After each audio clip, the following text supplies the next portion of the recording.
Cheers.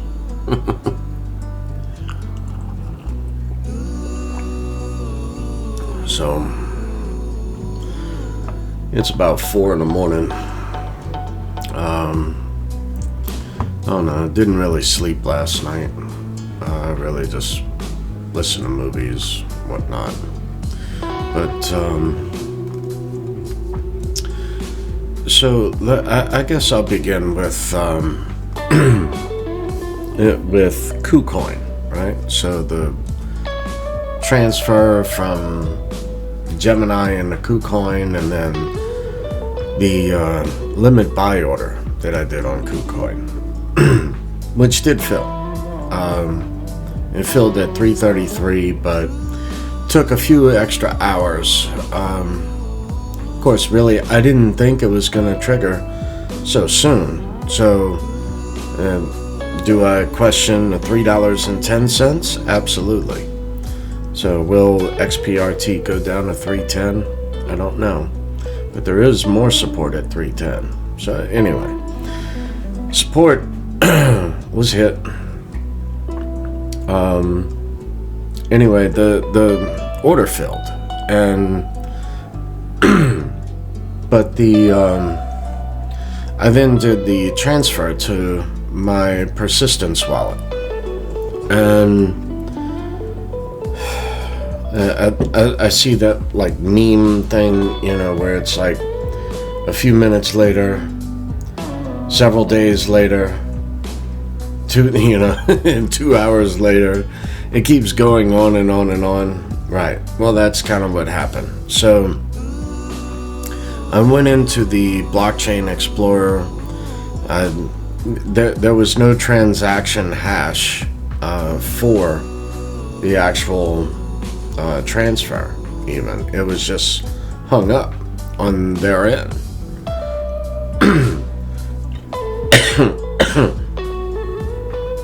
So went in, everything, it just showed processing. That's all it said. It said processing. I'm just scratching my head. I'm like, how long has it got to process for? So go back in, this and that. And I sent them, I created a support ticket after 12 hours. And then I created,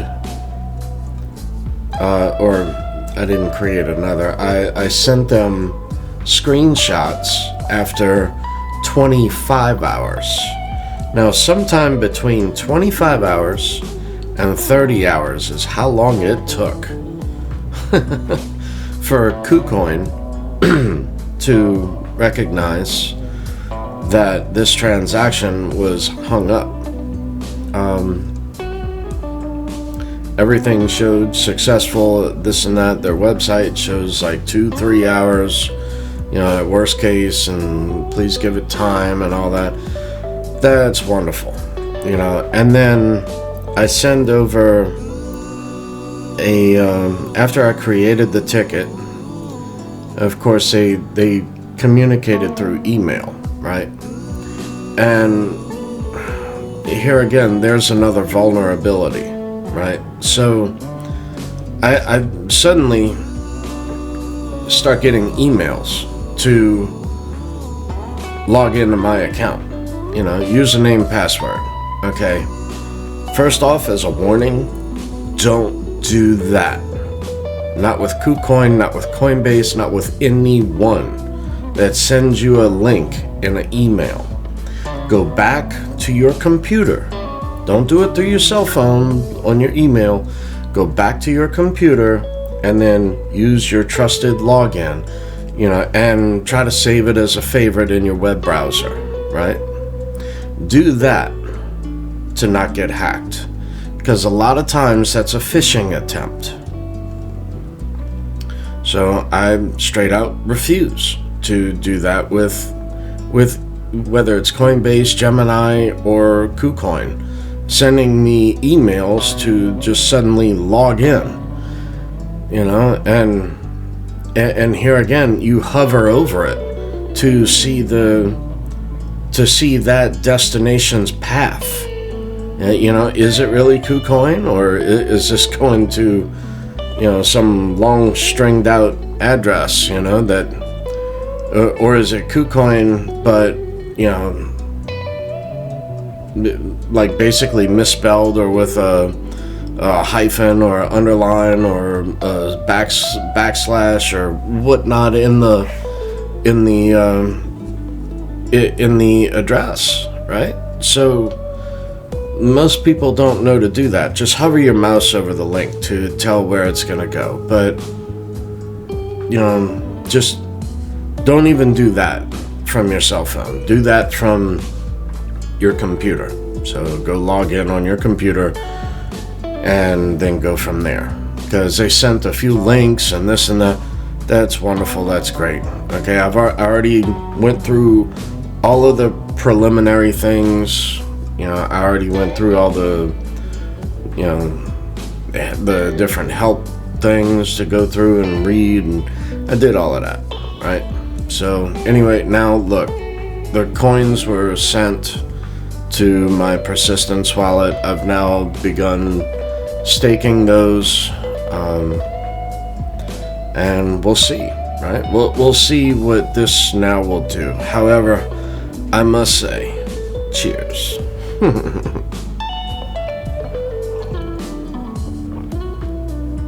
I just reached my first goal in persistence. Finally. Now, let's do a little math right now, right? So now let's just, okay, I'll say this: with the other $1,000 that I did a limit buy order on Bitcoin Cash, if that does not retrace right now, but let's say that over the next few days, when these funds finally clear, I can then go back in and I can cancel that limit buy order. And let's just say, for instance, persistence begins to dip down a little bit lower, right?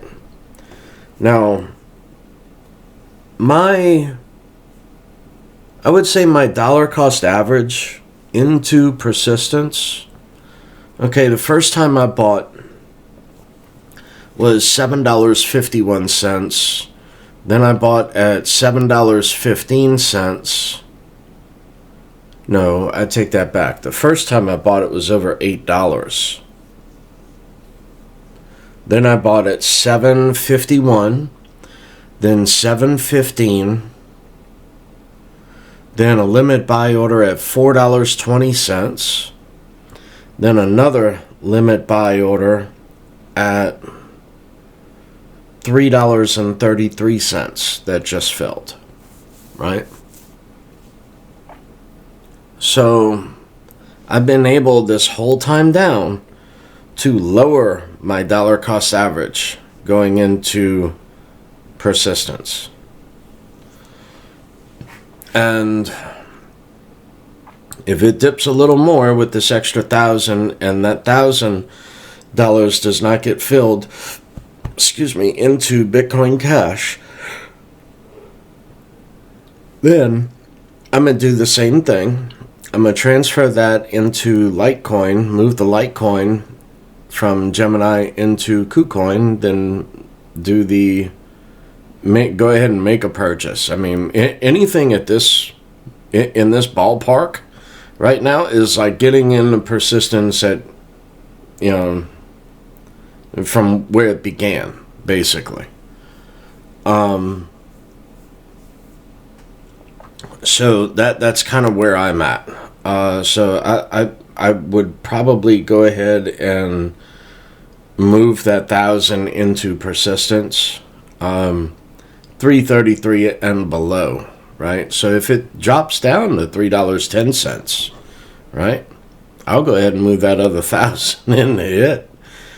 Because let's do a little math right now, okay? Because now, and try not to think of this as dollars, right? Because you earn a percentage, a residual income, based upon the number of coins, okay? So I'll just go ahead and say it. I reached my first goal of 2,000. So I reached 2,000 coins. My ultimate goal is to reach 5,000 coins of persistence. Okay, so I reached my first goal, 2,000 coins. Now, I earn 35% annual on that. Okay, so Alexa, 2,000 times 1.35. 2,000 times 1.35 is 2,700. So 2,700 in 1 year? 2,700 coins in 1 year. Now, take in mind, that's only one multiplication, right? I'm compounding this daily. So that interest rate, that compounding interest is gaining more than that 35%. So you take your 35%, divided that by 365, and that's the percentage per day. And then I compound that daily. So let's just keep it simple, though, without trying to create some algorithm or Excel spreadsheet and all this kind of stuff, right? So that's 2,700 in 1 year. Alexa, 2,700 times 1.35. 2,700 times 1.35 is 3,645. 3645. Now, if we go back to the all-time high, Alexa, 3645 times 16. 3,645 times 16 is 58,320. Not bad, huh? So, how much have I invested so far? Let's see. I know I threw 10,000 at it. Then, like another 600, another 900, another 1,000. So let's just say 10, 11, 12. Let's just say 12,500, right? Somewhere around there. Let's just say 13,000. Minus, what was that figure? I don't know, 60 grand? And that's just with it coming back to $16, right?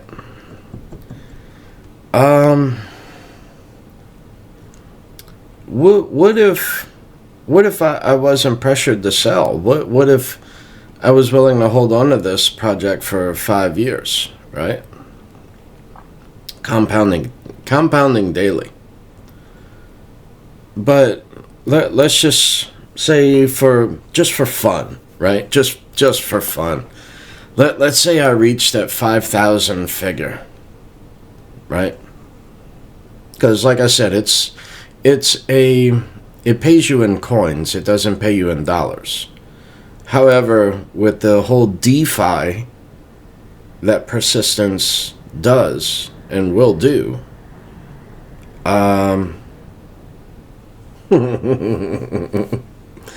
so let's just say, Alexa, 5,000 times 50.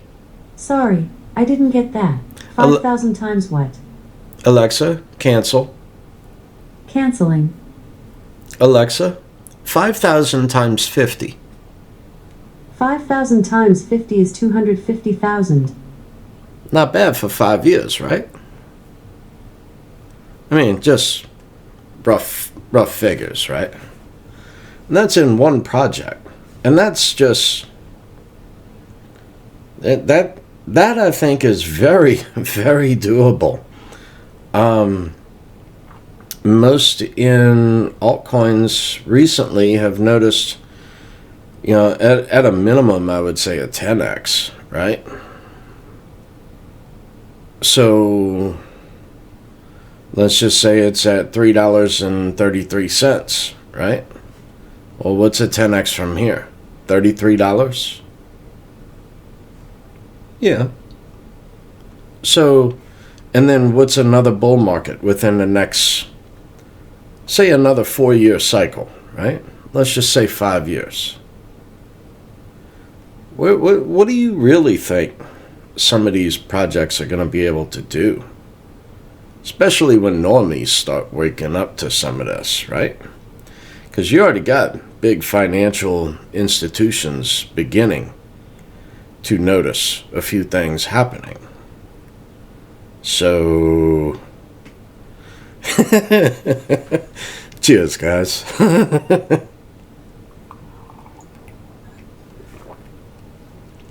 It's just, it comes to you in time. You don't put $5,000 in anything and then tomorrow you're a millionaire. It took me, well, from 2014 till, I would say it took me 6 years, 5-6 years, something like that. So, and so it's, so, but to have the freedom to, now keep in mind, you may not have 5,000 sitting off on the sidelines, ready to just dump in. I understand that. I began there too. For me it began with the extra $400, $500 a month that I had left over that I didn't spend because I cut my expenses to nothing. I mean nothing. I did without in order to save and invest early on. And then I lucked into a part-time job, which I didn't need those funds to survive. So every dollar I earned from that job, from 2015 to 2020, I invested every dollar of that job, plus that $400 or $500 left over every month, into crypto. Now, some months I had to take time off and whatnot when my father passed away, and I had to go move in with my parents to go take care of him through dementia. And I had to do everything. Wipe his butt, shower him, everything. Put him in bed, dress him, everything. But I was an only child, and to me, blindness didn't matter. So, and I had crypto gave me the freedom to not have to work to pay my bills at the rental property that I live in, or to handle my monthly expenses. So I had freedom then. And my father passed in 2019. So, but every dollar that I had extra left over, I threw into crypto. Now, don't get me wrong, I stacked metals many years ago, so it wasn't like it was only crypto. But I already did all the metals so many years ago. I mean, when I went blind in 2011, it was like 2012, the end of 2012, when I sold off my 401k. And if you're disabled, know this, that you can sell your 401k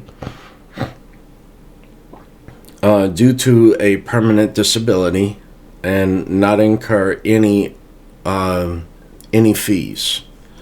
So yes, the taxes do apply, but the fees do not. So, however, you can also do other creative things like do an IRA and transfer to a self-directed IRA, all those kind of cool things that I didn't know existed back then. They may not have existed back then. So anyway, I was able to take all of my 401k and I dumped all of that into metals. Late 2012. So, and then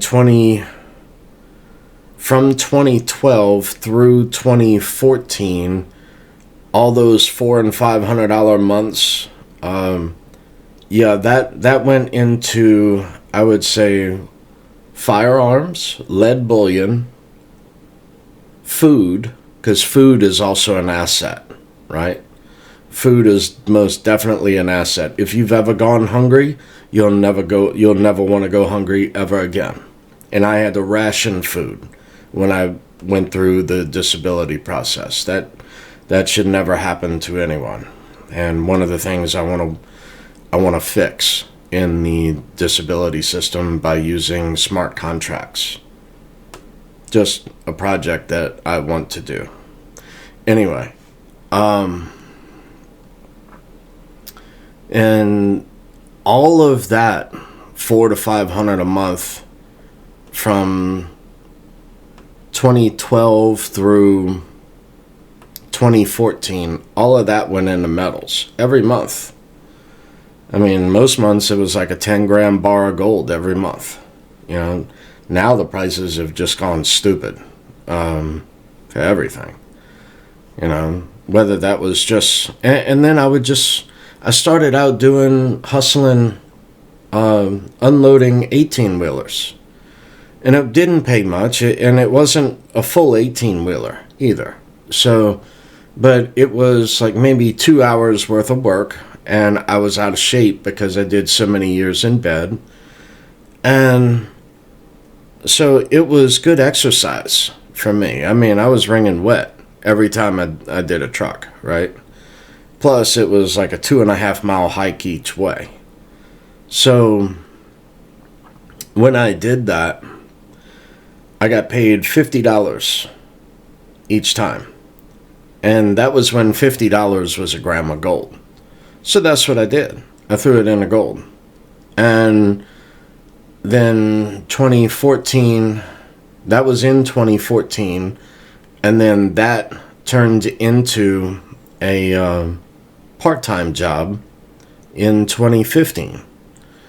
Which, I mean, I don't know, an average was like $800 to $1,200 a month. You know, but here again, it was investment capital. That's what I used it for. I mean, I know people, I have friends and family who have earned and earn 6 figures a year. So they earn over $100,000 a year. But they're so buried in debt that they don't save any of it. I mean, they don't put away, they don't even do $400 a month into their 401k. And if you're disabled listening to me now, you understand and you know, okay, now we cannot even buy life insurance. So how is my family even going to be able to bury me? And why do I want to keep that in dollars when I already have dollars? Which is why we buy metals. And we store those metals, and, you know, if anything ever happens, that's our life insurance. Well, same thing with crypto. Except view crypto as more of like a 401k. You know? I mean, you know, look at it as many times as you want to, but really that's not healthy to look at it 5, 6, 10 times a day. I mean, during a bull market, look, everyone loves to check several times a day in a bull market and, you know, pop the cap on a nice little frosty beverage, you know. A salute.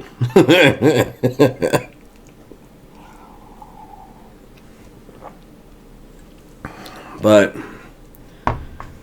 you know, but at the same time, what other choice did I have? What choice out there? to do anything like this, right? So all those years in bed, deep dives into monetary policy and how money worked, into how I can invest. Well, that was great.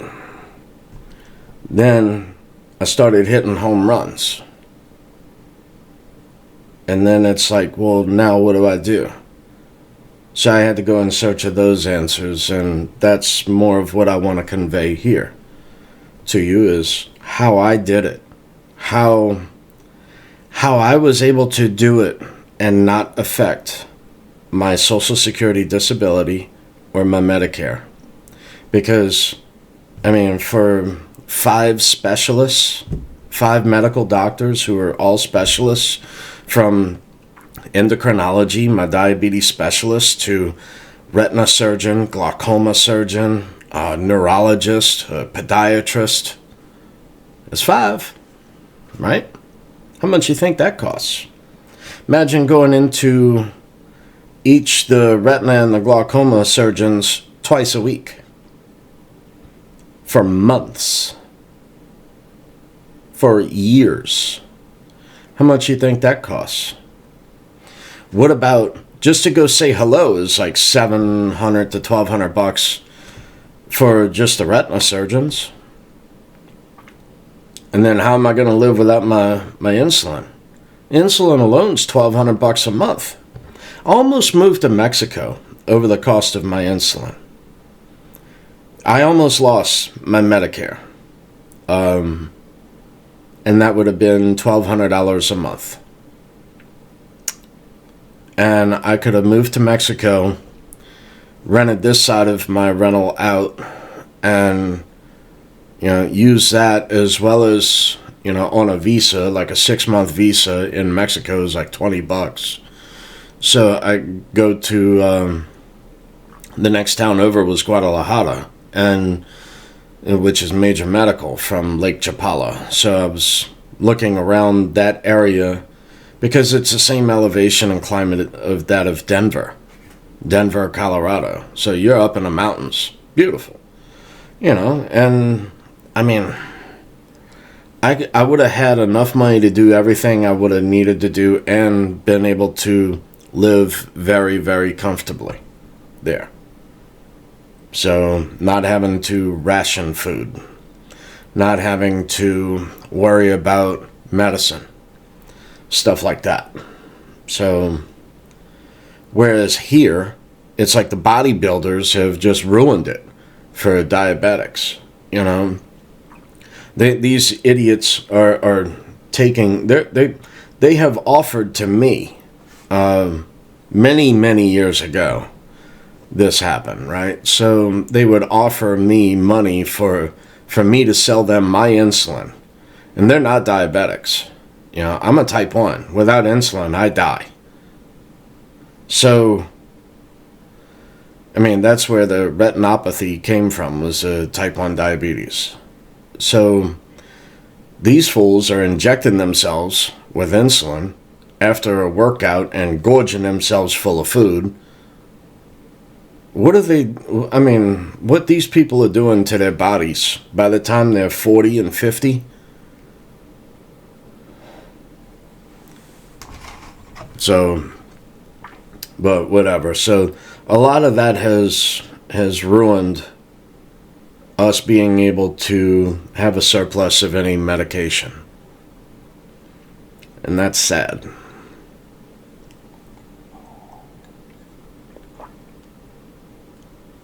Because my doctor won't prescribe any extra.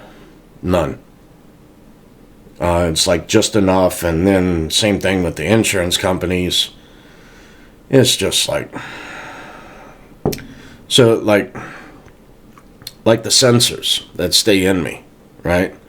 Whenever I read my blood sugar. Freestyle Libre 14 day. It stays in me for 14 days... But yet, there's 31 days in a month. But yet, that's only 28. But that counts as a full month. And then, If it's a weekend or a holiday, then the pharmacy is not open to send it out to me because it's done through my insurance company, which subcontracts it out to Alex in India. You know, it's like, what's your middle name, Alex? You know? So, it's nuts. It's really nuts. So anyway, I'm out of pocket a few times out the year. There's no help on that. But, so look, I've been through the ringer. I'm sure some of y'all out there are going through the ringer, have been through the ringer too, and are looking for a way to escape the system of impoverishment of that of disability. And I'm living proof. I did it. And there is a way. And, even if you're not disabled, even if you're listening to this and you're hustling and bustling, look, it just takes time. A dollar cost average over time does really, really well in this. Now, I must also say, none of this is advice. This is just what I did, right? And I did it. So look, I'm going to have to go back through and re-listen to all of this because there were some other things I'm sure I wanted to say and didn't get to say them. But anyway, that's all, folks. Y'all be cool. Later.